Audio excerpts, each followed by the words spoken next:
ഇനി നമ്മൾ ഉണ്ടാക്കാൻ പോകുന്നത് ചിക്കൻ പുട്ടിൻ്റെ റെസിപ്പിയാണ്. നല്ല ടേസ്റ്റാണ് കഴിക്കാനായിട്ട്. ഉണ്ടാക്കാൻ വളരെ സിമ്പിളാണ്. അപ്പോൾ നമുക്കിത് എങ്ങനെ ഉണ്ടാക്കാൻ നോക്കാം.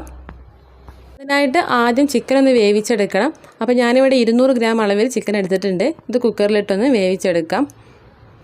ഇത് വേവിക്കാനായിട്ട് ഇതിലേക്ക് കുറച്ച് ഉപ്പിട്ട് കൊടുക്കാം. 1/4 ടീസ്പൂൺ മഞ്ഞൾപ്പൊടിയും കൂടി ചേർക്കാം. 1/2 ടീസ്പൂൺ കുരുമുളക് പൊടിയും ചേർത്തിട്ട് നന്നായിട്ടൊന്ന് മിക്സ് ചെയ്തെടുക്കാം. ഇതിലേക്ക് വെള്ളമൊന്നും ചേർത്ത് കൊടുക്കണില്ല. ചിക്കൻ വെന്ത് വരുമ്പോൾ ഇതിൽ തന്നെ കുറച്ച് വെള്ളം ഉണ്ടാവും. ഇതൊന്ന് അടച്ച് വെച്ചിട്ട് വേവിച്ചെടുക്കാം. അപ്പോൾ ഒരു വിസിൽ വന്നപ്പോഴേക്കും നമ്മുടെ ചിക്കൻ നല്ലോണം വെന്ത് കിട്ടിയിട്ടുണ്ട്. ഇതിൽ കുറച്ച് വെള്ളം ബാക്കിയുണ്ട്. നമുക്ക് പുട്ടുപൊടി കുഴക്കുമ്പോൾ ഈ വെള്ളം ഉപയോഗിച്ചിട്ട് കുഴക്കാം. ഇനി പുട്ടുപൊടി ഒന്ന് കുഴച്ചെടുക്കാം. അപ്പോൾ അതിനായിട്ട് ഞാനിവിടെ 2 കപ്പ് പുട്ടുപൊടിയാണ് എടുത്തിട്ടുള്ളത്. അതൊരു പാത്രത്തിലേക്ക് ഇട്ട് കൊടുക്കാം. 2 കപ്പ് പുട്ടുപൊടിയിലേക്ക് 2 കപ്പ് വെള്ളം തന്നെയാണ് ഒഴിച്ചു കൊടുക്കുന്നത്. വെള്ളത്തിൽ കുറച്ച് ഉപ്പിട്ട് കൊടുക്കാം. ഉപ്പിട്ട് കൊടുത്തതിന് ശേഷമാണ് ഇതിലേക്ക് ഒഴിച്ചു കൊടുക്കുന്നത്. നമ്മൾ നേരത്തെ ചിക്കൻ വേവിച്ചപ്പോൾ കിട്ടിയിട്ടുള്ള കുറച്ച് വെള്ളം ഈ വെള്ളത്തിൽ മിക്സ് ചെയ്തെടുത്തിട്ടുണ്ട്. ഈ വെള്ളം പുട്ടുപൊടിയിലേക്ക് ഒഴിച്ചു കൊടുക്കാം. ഇനി കുറച്ച് നേരം കഴിഞ്ഞ് വെള്ളമൊക്കെ ഒന്ന് വലിഞ്ഞു പോയതിന് ശേഷം നമുക്കൊന്ന് കുഴച്ചെടുക്കാം.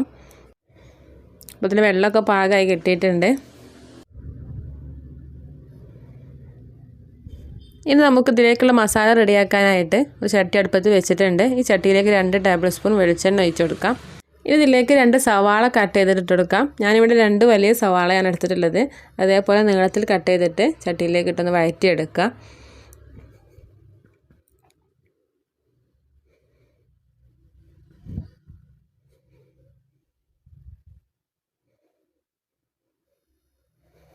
അപ്പോൾ ചെറുതായിട്ടൊന്ന് വഴന്ന് കിട്ടിയിട്ടുണ്ട്. ഇനി ഇതിലേക്ക് വെളുത്തുള്ളി ഇഞ്ചി പേസ്റ്റാണ് ഇട്ടെടുക്കുന്നത്. അപ്പോൾ ഒരു 6 അല്ലി വെളുത്തുള്ളിയും ചെറിയൊരു കഷ്ണം ഇഞ്ചിയും കൂടി ചതച്ചെടുത്തതാണ്. ഇനി എരിവിന് ആവശ്യമായിട്ടുള്ള പച്ചമുളകും കൂടി ഇട്ട് കൊടുക്കാം.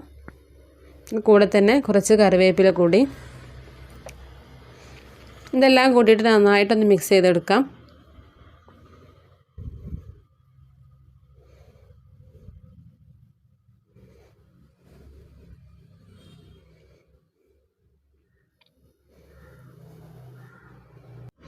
ഇതിലേക്ക് കുറച്ച് ഉപ്പിട്ട് കൊടുക്കാം. ഈ വെളുത്തുള്ളിയുടെ ഇഞ്ചിയുടെ ഒക്കെ പച്ചമണം മാറി കിട്ടിയാൽ ഇതിലേക്ക് 1/4 ടീസ്പൂൺ മഞ്ഞൾപ്പൊടി ഇട്ട് കൊടുക്കാം. പച്ചമുളകൊക്കെ ചേർത്തെടുത്തുകൊണ്ട് തന്നെ 1/2 ടീസ്പൂൺ മുളക് പൊടിയാണ് ഇട്ട് കൊടുക്കുന്നത്. 1/2 ടീസ്പൂൺ മല്ലിപ്പൊടി, 1/4 ടീസ്പൂൺ ഗരം മസാല പൗഡറും കൂടി ചേർത്തിട്ട് നന്നായിട്ട് മിക്സ് ചെയ്തെടുക്കാം. ഗരം മസാല പൗഡർ ഇല്ലാച്ചെങ്കിൽ ചിക്കൻ മസാല ചേർത്ത് കൊടുത്താലും മതി. ഇതിലെ റോസ്മെല്ലൊക്കെ ഒന്ന് മാറി കിട്ടിയതിന് ശേഷം നമ്മൾ നേരത്തെ വേവിച്ച് വെച്ചിട്ടുള്ള ചിക്കൻ പിച്ചിയെടുത്തതാണ്. അതിലേക്ക് ഇട്ട് കൊടുക്കാം. നന്നായിട്ടൊന്ന് മിക്സ് ചെയ്തെടുക്കാം.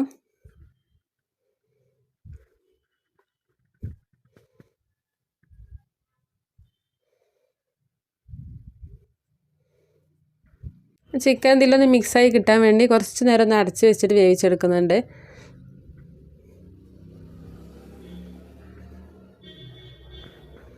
അപ്പോൾ പുട്ടിലേക്കുള്ള മസാല റെഡി ആയിട്ടുണ്ട്.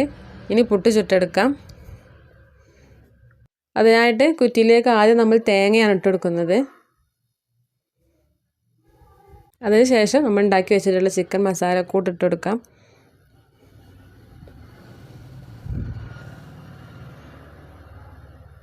ഇനി അതിന് മുകളിലായിട്ട് പുട്ടുപൊടി വെച്ച് കൊടുക്കാം. വീണ്ടും ചിക്കൻ മസാല ഇട്ട് കൊടുക്കാം. മുകളിലായിട്ട് പുട്ടുപൊടി തന്നെ ഇട്ട് കൊടുക്കാം. അങ്ങനെ 3 ലെയറായിട്ട് ചെയ്തെടുക്കാം.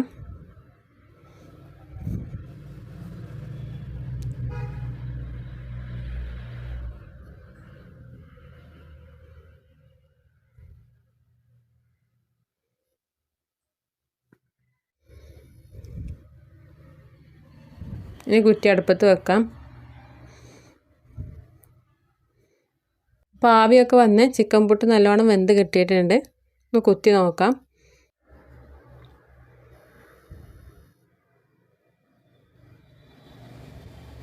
അപ്പോൾ ഇത്രയേ ഉള്ളൂ, നമ്മുടെ ചിക്കൻ മസാല പുട്ട് ഇവിടെ റെഡി ആയിട്ടുണ്ട്. ഇതുവരെ എങ്ങനെ ഉണ്ടാക്കി നോക്കിയിട്ടില്ലെങ്കിൽ തീർച്ചയായും ഉണ്ടാക്കി നോക്കുക. ഈ ചിക്കൻ മസാല കൂട്ടുണ്ടായതുകൊണ്ട് തന്നെ വേറെ കറികളുടെ ഒന്നും ആവശ്യമില്ല. അപ്പോൾ നിങ്ങളെല്ലാവരും ട്രൈ ചെയ്ത് നോക്കുക. വീഡിയോ ഇഷ്ടപ്പെട്ടാൽ ലൈക്ക് ചെയ്യുക, ഷെയർ ചെയ്യുക, സബ്സ്ക്രൈബ് ചെയ്യുക. അടുത്ത വീഡിയോയുമായി വീണ്ടും കാണാം. താങ്ക്